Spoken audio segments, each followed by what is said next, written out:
قطر پر حملے سے قبل اسرائیل کی ترکی میں کارروائی کی پیش کی سوچ۔ اسرائیل نے حماس رہنماؤں کو ٹارگٹ کرنے سے پہلے سفارتی تباہی کا خدشہ محسوس کیا۔ قطر پر حملے سے قبل اسرائیل کی ترکی میں کارروائی کی پیشگی سوچ۔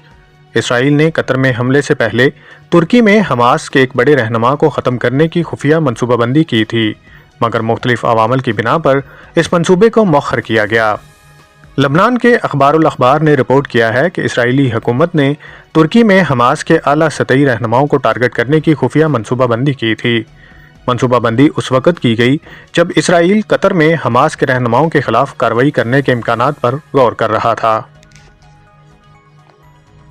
اسرائیل کے وزیر اعظم نیتن یاہو اور دیگر وزراء نے اندازہ لگایا کہ ترکی میں کسی ناشنا حملے سے سفارتی اور اقتصادی لحاظ سے بہت بڑے بحران پیدا ہو سکتے ہیں، بالکل ویسا ہی بحران جیسا قطر پر حملے کے بعد ہوا۔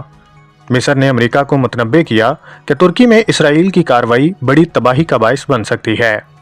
یہ خدشہ بھی تھا کہ ترکی میں ایسے اقدام سے عالمی دباؤ، ترکی اور امریکہ کے تعلقات پر منفی اثرات اور علاقائی استحکام پر شدید نقصان ہوگا۔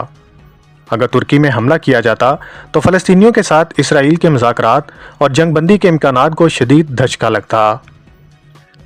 حماس کے ذرائع کا کہنا ہے کہ الجزیرہ اسٹوڈیو کے ساتھ معاہدہ ایک نئی ڈیل کا حصہ تھا اور اسی دوران قطر پر حملے کی تیاری مکمل کی گئی۔ آئندہ دنوں میں حماس ممکنہ طور پر اپنی حکمت عملی بدلنے پر مجبور ہوگی۔ مذاکراتی دباؤ کو یا تو نرمی سے استعمال کیا جائے گا یا سختی سے۔ صورتحال کے مطابق ترکی اور مصر جیسی ریاستوں نے واضح طور پر خبردار کیا کہ ایسی کارروائی خطرناک نتائج کا باعث بنے گی۔ دیگر عرب ممالک اور بین الاقوامی برادری بھی ممکنہ خلاف ورزی سرزمین، ملکوں کی خود مختاری، انسانی حقوق اور عالمی قوانین کے تحت اسرائیل کی ممکنہ کارروائیوں پر تنقید کریں گے۔ اگر ترکی میں کارروائی ہوتی تو خطے کی کشیدگی میں بہت اضافہ ہوتا اور ممکن ہے کہ موجودہ امن مذاکرات مکمل طور پر رک جاتے یا تعطل کا شکار ہو جاتے۔ فی الحال اسرائیل نے ترکی میں کارروائی نہ کرنے کا فیصلہ کیا ہے، لیکن یہ امکان ختم نہیں ہوا کہ مستقبل میں حالات بدل جائیں۔ حماس اور دیگر فلسطینی گروپ اس بنیاد پر اپنی حکمت عملی مرتب کریں گے کہ مذاکراتی علاقوں میں وہ کس حد تک دباؤ برداشت کر سکتے ہیں اور کن شرائط پر راضی ہو سکتے ہیں۔